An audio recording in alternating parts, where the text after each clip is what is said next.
Hello, people of the interwebs. This is Awen, and I am sitting under one of my very favorite trees, staring at my phone and a laptop to maximize that Druidic technology fusion to do today's video on the core order of ritual. Now, the core order of ritual is the template that is used uniformly for all rites, all workings, especially the high days, done by Arnriach's Fane, ADF, which I've referenced before.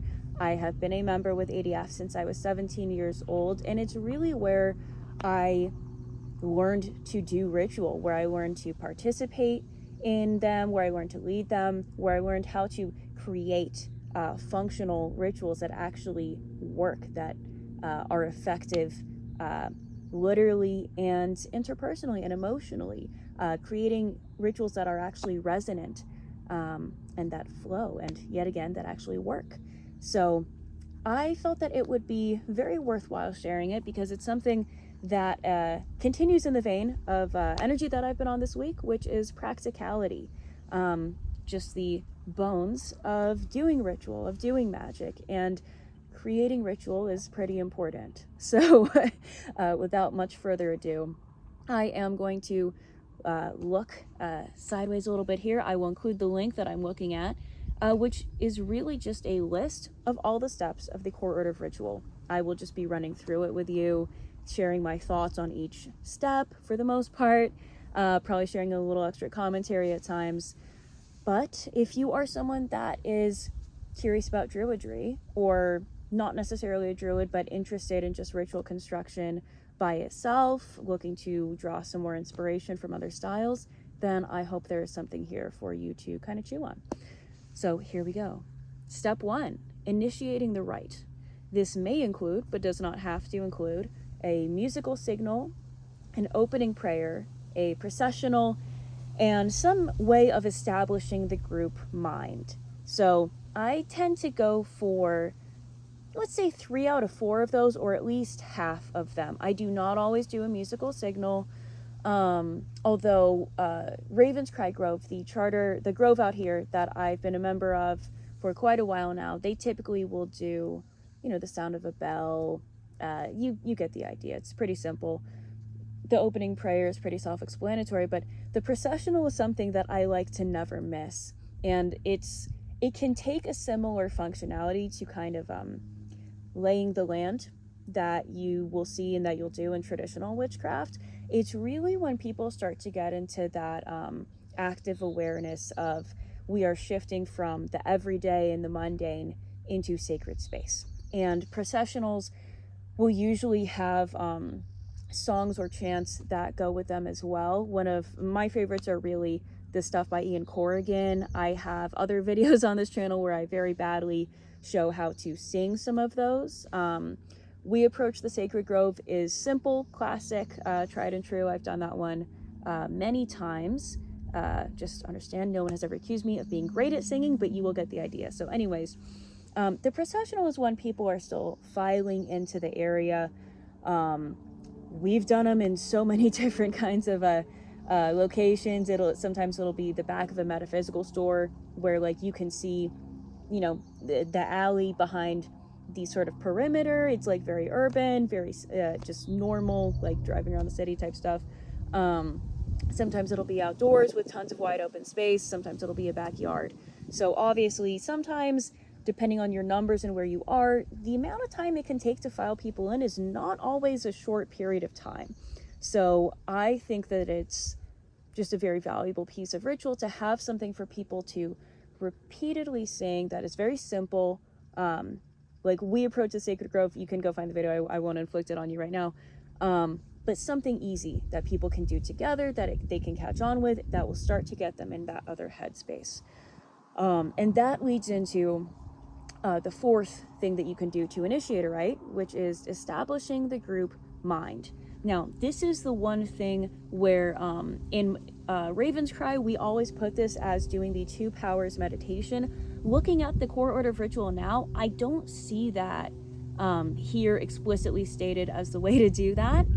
But it's what we do. It's typically what I will do. And the 2 powers meditation is basically bringing awareness into awakening these sort of dual powers of chaos and order, and doing that by awakening them internally and externally, awakening them in the body, mind, spirit, as well as awakening the three cauldrons as a way of waking, the sort of group focus, this group purpose. Something else I will do, honestly, as a way to start rituals is a group scream. I will have everyone, I will literally just say, all right, we're going to start this by screaming in 3, 2, 1. You cannot hold back. If you're going to do stuff like that, you can't hesitate. Just be loud as hell, start screaming, people will scream with you. I do it 3 times, partially because 3 is our sacred number, and also because people are sometimes a little hesitant the first scream. If you say 2 more, they'll get louder on the second, and on the third, they really give it their all. And that's a good way to shake off that sort of energetic crud that, you bring from the everyday into ritual that we do not want in ritual. So I'm very fond of screaming. It also, to me, that really relates to something that is discussed in the lore of what's called the Druidry. I, again, don't speak Gaelic, American Druid. But it basically means the Druid's call or the Druid's buzz. It has this like buzzing quality to it.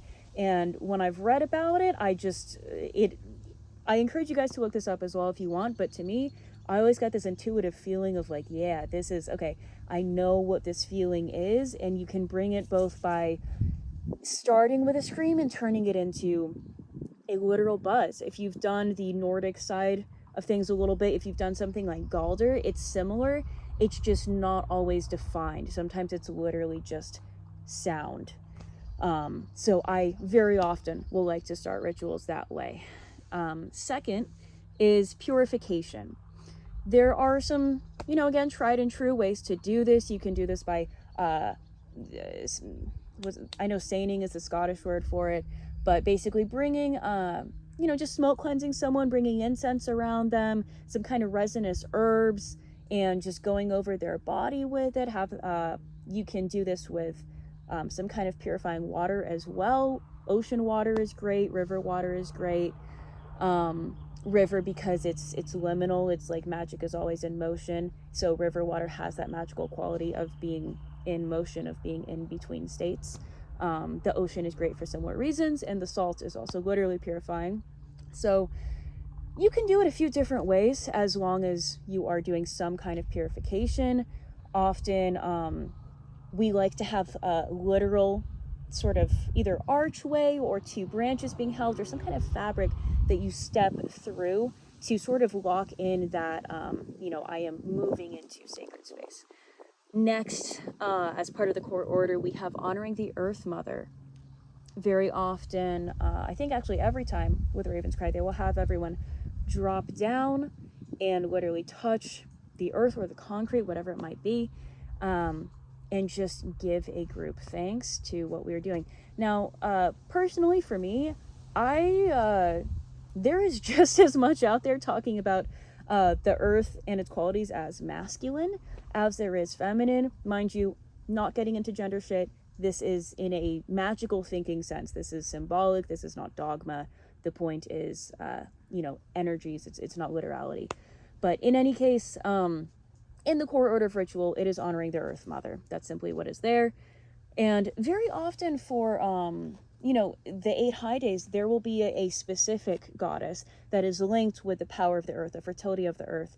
So you can, very often in these rituals, it's not the same goddess right to right. It's not always just, oh, Gaia, oh, Earth, generally. You can be very specific with it. So if you do have, a very specific Earth-related goddess that you work with, or are devoted to, are worshiping, however you describe your relationship, this is the moment for that.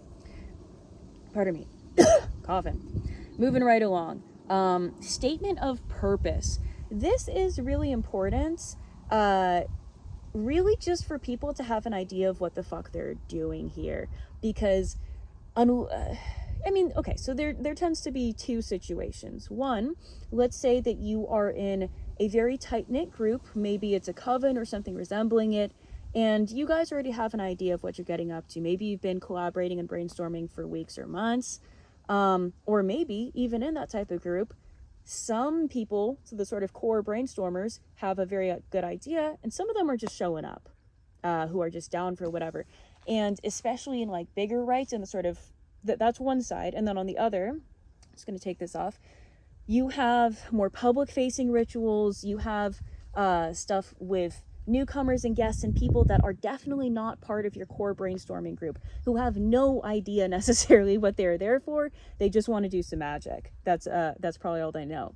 So it is very important to have some kind of statement of purpose. However, I think there is such a thing as over-explaining, and I am very against that, actually. I think over-explaining beforehand can take the absolute magic out of something. If you can predict absolutely every single step, there's no mystery. So I do want to say, I think it is very important to leave some room for mystery, some room for an actual personal experience, and not just dryly explaining it like stereo instructions.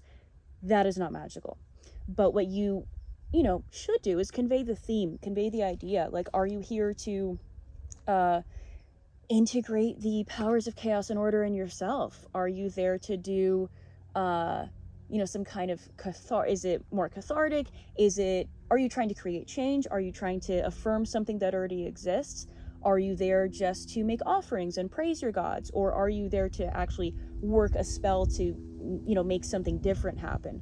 So having just that kind of idea, that is important. You shouldn't be springing that on people 100%. I mean, if they're down, go for it. I'm actually all for scaring the shit out of people if they're cool with that.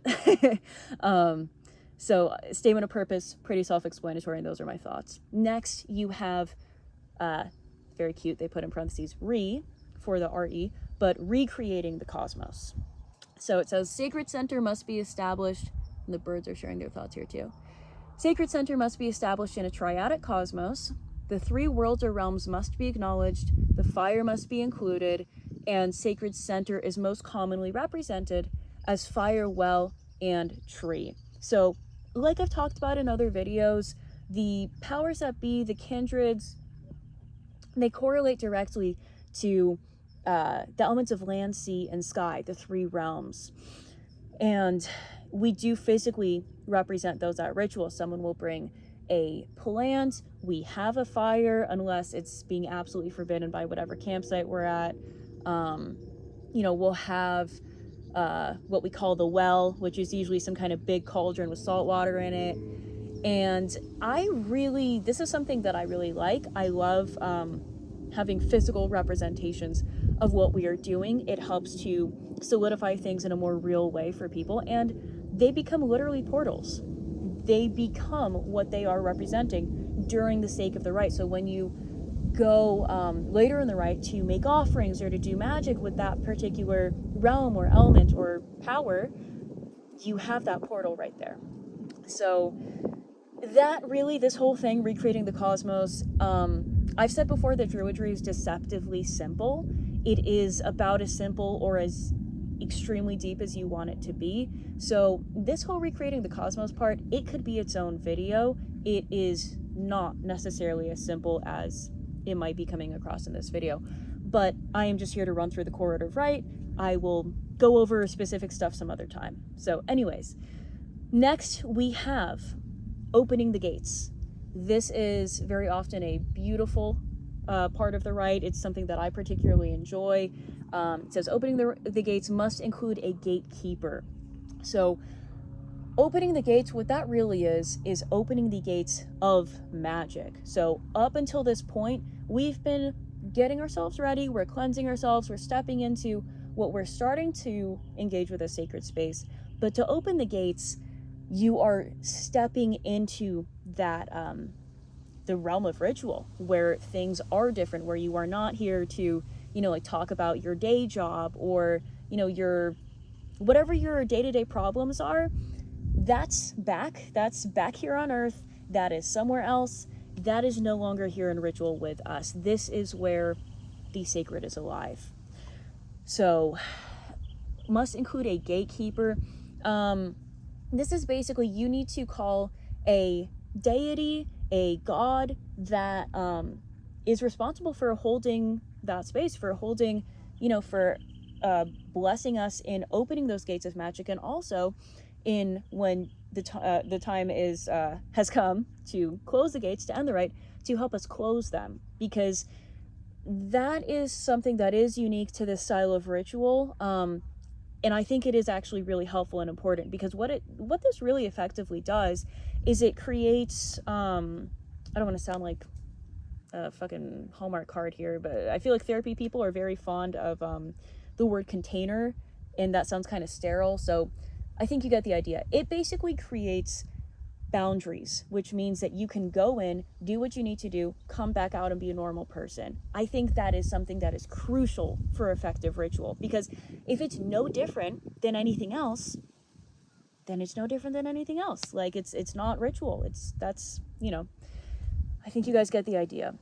So if anyone is curious to know, I personally am very fond of calling on Manannán Mac Lir, the Lord of the Waves, the Lord of Magic, really, Lord of the Otherworld, and he is kind of just intrinsically Lord of the Gates, period.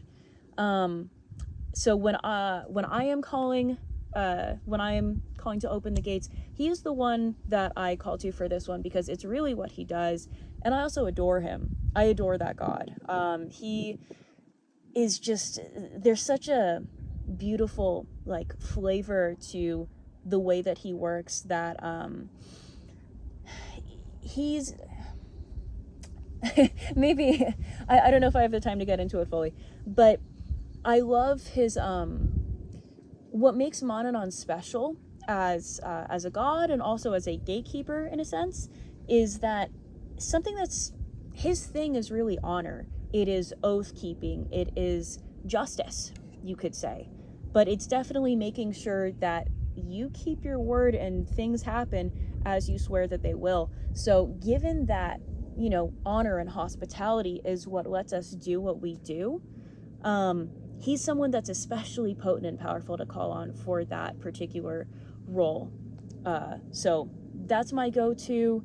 I am blessed to have a really gifted and awesome bard of sorts that has sort of taken on the just duty. I don't mean to sound like it's a job, but it kind of is a job. Who has taken on the responsibility of opening and closing the gates within my own private workings that I will host.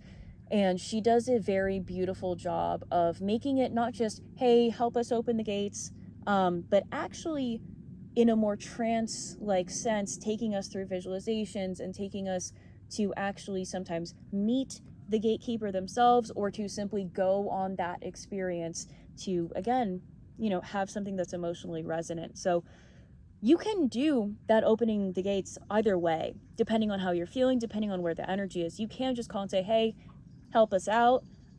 Here's your offering, which I really recommend if it is a god that you already have a close personal relationship with. I will do that with the Horned Lord. I've done that with the Dogda before, because we have a long-standing relationship, and me being kind of cheeky and almost kind of bratty is part of that dynamic. That's part of that relationship. So don't be fucking rude. Use your common sense. Use your manners. I've talked about that in another video as well. But you can make it simple if you need to, if that's where the energy is, and just say what you need to say, make your offering, and move on. Or you can really include people in that experience and make it more of a meditation, a visualization, a trance experience even. So that is really up to you. What is next? Okay, 7, inviting the 3 kindreds, gods, nature, spirits, and ancestors. So this, it doesn't go into every single detail here, but this by default means making offerings to them. And they, those offerings and those evocations are made at that well, fire, and sacred tree that we've already established earlier in the rite when we're recreating the cosmos, right? Because we have the well for the ancestors, we have the tree for the nature spirits, fire for the gods. Tends to be how that goes. So offerings, again, could be its own topic. I'll just throw out a few that I'm fond of as just basic staples. Whiskey. You can really I'm speaking as a druid that basically works with the Celtic pantheon of gods by and large. I've never gone wrong with whiskey. I don't think a god would ever be offended at that. That's definitely gonna be my go-to. You can do incense for sure. If you can do, I mean, obviously it depends on what you're offering to, right? I'm speaking in broad strokes because offerings is not the focus of this video. But I'm very fond of like food, like actual sustenance. Some nice baked bread, some milk, some butter, like actually nice, like clarified butter. And sometimes stuff that's personal to you, like something that you have a connection with already. I've seen people bring like candy or cereal that their grandfather enjoyed to the ancestors, like stuff like that. And I really, if you have like a compelling reason for something, I think that there is no reason why you shouldn't use that as an offering. But there are many, I do want to say, there are multiple offerings that are made during ADF rituals. So this will not be the only time that something is offered. So I am really fond of giving potent things like raw meat. Obviously I already said whiskey, raw meat, maybe some kind of blended herbal concoction. There's obviously a wide variety of it. I will say, and I was going to get to this at the end, there are some things that ADF rituals do not include and are actually pretty against. They do not include what they call blood sacrifices. Now, some people take this to mean you can't offer meat. Straight up, I think that's bullshit. It is food. Not all of us are vegan. ADF is not a vegan organization. It is not a vegan social club. So my general thought is, as long as we're not killing the animal in the actual rite, that's not a blood offering in that sense. Although, fun fact, that whole thing was with myself, not an animal, a rule I accidentally broke once during rite some years ago. No one stopped me because I was kind of already halfway in it. But years back, when I was getting started with ADF, I was doing something that's coming up later in this, in the core order, which is doing divination to sort of take an omen from the kindreds. And I was doing scrying. I was doing scrying in the cauldron, like the ancestral portal, that sort of well of water. And I had a lancet. It's perfectly clean. I got, a few drops of my own blood, and that's all I put in there for the water to start scrying. So, that is not allowed at public rituals, but obviously this is why I have my own, right? Because I want to offer my own blood. I want to offer, raw meat without any issues with anyone. So I am speaking strictly, like I think it's pretty obvious that I am on the edgier side of a lot of this stuff. However, I am just, like I said, without these sky dragons interrupting, giving a run through of what the formal template is. Take it as you will. So anyways, where was I with that? Inviting the 3 kids. Yes. So yeah, to continue on that train, number 8, key offerings. This will commonly include invitation of the beings of the occasion. So basically, if the kindreds you've already called for that rite are not the beings of the occasion, you want to invite more, this is the moment. Personally, I don't really like to call 20 different gods during a ritual. I think it's confusing. I think it distracts people's energy. You can't focus all that much. Like, honestly, if I had my way, like, I think 3 even, that's a great amount. 3 deities, no more. Beyond that, like, you're not making meaningful connections, and most people will kind of end up honing in on 1 or 2 anyways. So that's just my thought, but it's part of it. So invitation of beings of the occasion, seasonal customs as appropriate. So, if it's Beltane, you'll have specific stuff. You guys, obvious. And the last one will be praise offerings. So praise offerings can be offerings of faith, offerings of dance and song, poetry, like offerings from the heart.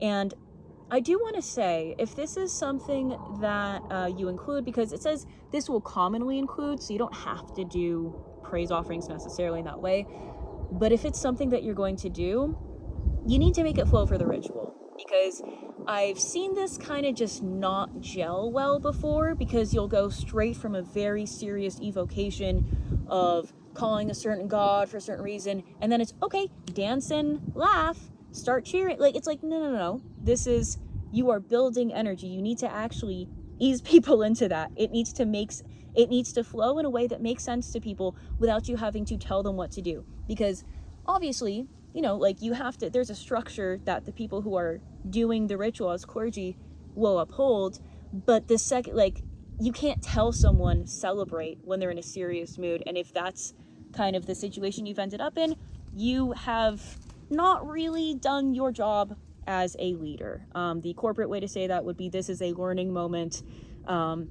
This is an opportunity for growth. I have definitely been there. It's, obviously, don't fucking cry yourself to sleep or anything, but this is something to work on so that it makes sense for the people there.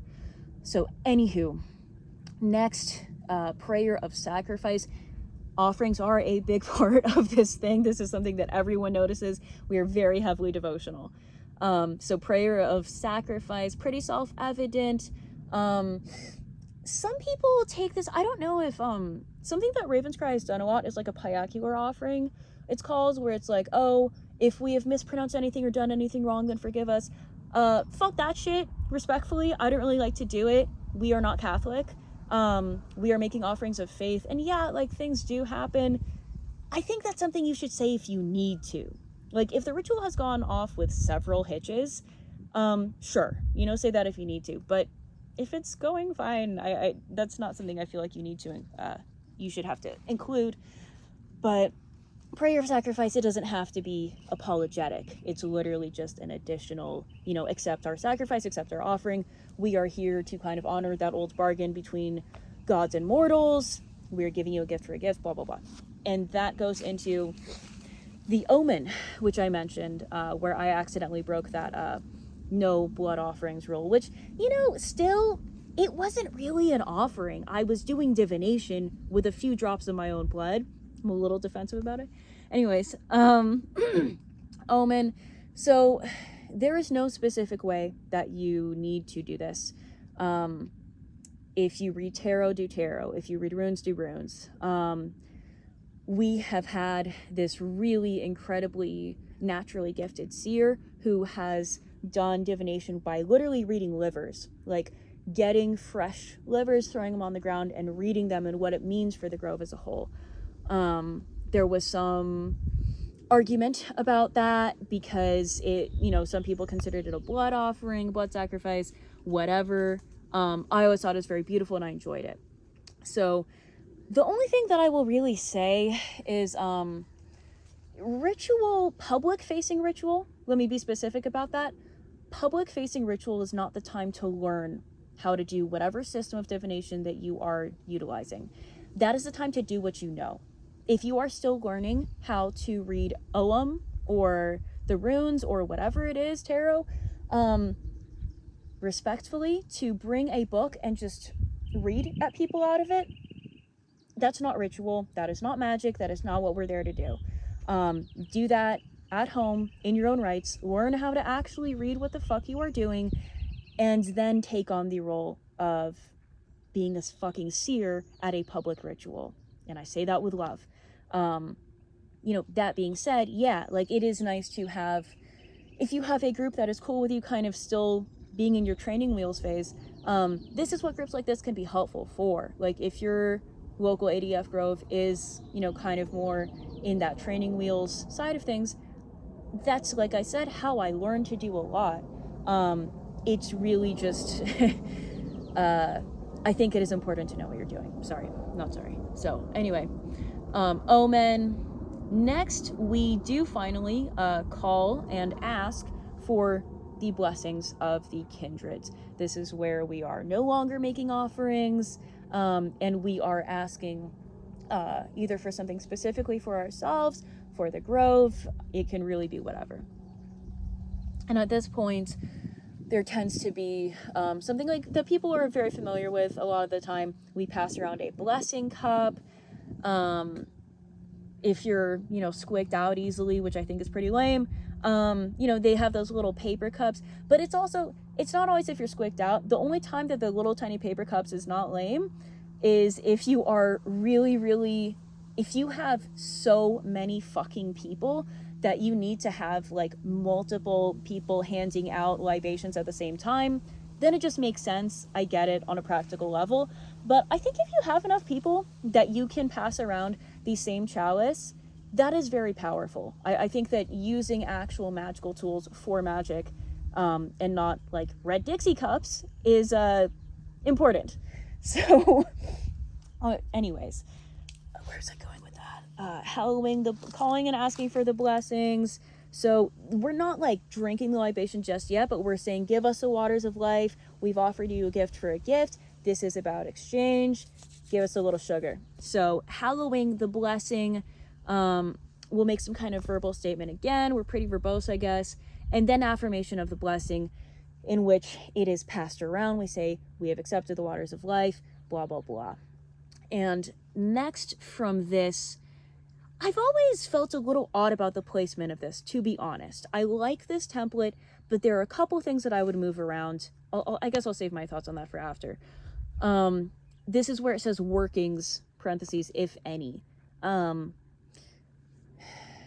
Doing an actual working is what separates actual rituals from basically a pagan church ceremony. And again, if what you are there to do is just to be devotional, to make offerings and not really do a whole lot of magic, they're not the same thing. Sometimes you do it is powerful to just make offerings to your gods, to your ancestors, nature spirits, and just keep those juices flowing, to keep that relationship strong. So there's absolutely time and a place to do that. But if you're not doing a working of any kind, I don't really see that as, it's definitely not witchcraft. Whatever. I'll stop pontificating on that. Anyway, so this is really where if you're doing something that involves actual magic, this is where that happens. So, when I have really wanted to include a trance experience, this is where traditionally you would put that. If you are doing, if Lunasa is kind of coming up, if you're gonna do the Lunasa games, this is where you would do that. So anything that involves actual magic, that's where that would go. And then after that, you start to close it down. You thank the beings that we invited to the rite, that we asked for their blessings. We close the gates of magic to return to the normal world. We thank the Earth Mother, and then close the rite from there. And that is the gist of it. That is the core order of ritual. So before I get into some of my commentary, I will just state for posterity, if nothing else, items that ADF rituals do not include. 1, elemental cross symbolism, the 4 elements. This is probably Isaac Bonowicz's way of saying, this isn't fucking Wicca. We are not here to do that. And the second ones are very, like, this ain't Wiccan as well. Second is no casting circles in public ritual. No calling watchtowers or elemental guardians. 4, no calling the dual theistic Lord and Lady. That's all of those 4 things. If you guys, some of you probably can get this. That's basically saying we are not fucking Wiccan. That's really what that is. This is not Wicca. Do that shit somewhere else. 5, ADF rituals do not include acknowledgement of one divine being with power over all. We are not fucking monotheists. I know there's another word for when, you basically believe in God and then everything else is lesser under that. That's a whole topic, but we don't do that shit. That's not ADF. 6, no blood sacrifices. I will contest what that means until the day I die and hopefully try to fucking remove it. Because you know what? We're pagan. 7, items that ADF rituals do not include. The last and 7th one, non-Indo-European mythic and deity motifs. That is just the name of the game. Honestly, to include the wide array of the Indo-European mythic umbrella, that's a huge one to begin with. Druidry is a methodology, but it is, based on practices that are from certain regions. So you can't include everything under the sun, and I don't think that that's unfair. So that is what is not permitted. Yeah, so I just want to say there are two things that I sometimes move around because I just don't think that they always flow very well. I think sometimes if you wait to open the gates after recreating the cosmos, it's not, sometimes it just feels kind of too late to me. I feel like creating the cosmos makes sense even after the gates. I'm sure there was a very good reason for why it was placed afterward, but just in my own experience, it feels right to do it after. Because I've tried, pardon me, I apologize, before, because I've done it after, because, you know, like it makes sense. Sometimes that's what the template sort of is. And then I realized, like, hey, the whole idea of what I'm doing is primal druidry. It should be where the magic actually is and getting out of the way of that. So that's what I'm going to do going forward. So I would put the gates before the cosmos, just out of personal preference. And where was it? And yeah, the workings thing being at the ass end of it. I would put the workings after the omen, or honestly possibly before that. Because hallowing and affirming the blessing when you haven't even done the magic yet, it just feels a little premature to me. I don't know if that makes a ton of sense. You know, I'm sure the founder had his reasons for it, but those are just my two comments. So there you have it. That is a rundown of the core order of ritual for Arnriachsfane High Days, and I missed that part. That is apparently it is for high days only. Not necessarily only, but it's what you need to do for that. Anyways, I'm rambling at this point. I hope that was helpful in whatever way. I hope it was interesting in whatever way. And I'm just going to go ahead and end this video like I ended the last by pulling a tarot card for you guys from Philip Cargom's Druidcraft Tarot. I'll show off my horribly broken nail right there. The rest of them are not broken. So let me not shuffle these for a second, because I actually don't know how to shuffle cards. I do know how to read them though. You guys can take a peek at what's under there. Anyways.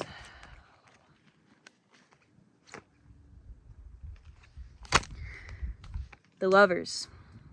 Today's card is the Lovers. So we are definitely in the season of this card, in that union of creation and fertility, that bond of the Horned Lord of the Earth, the fertile goddess of the land as well. And the Lovers really, it doesn't just, not that sex is just, but it doesn't only speak to sex. It speaks to the actual reason for it, the meaning behind it, which is union, sacred union between those energies, between that, the ingredients of life is basically what that is.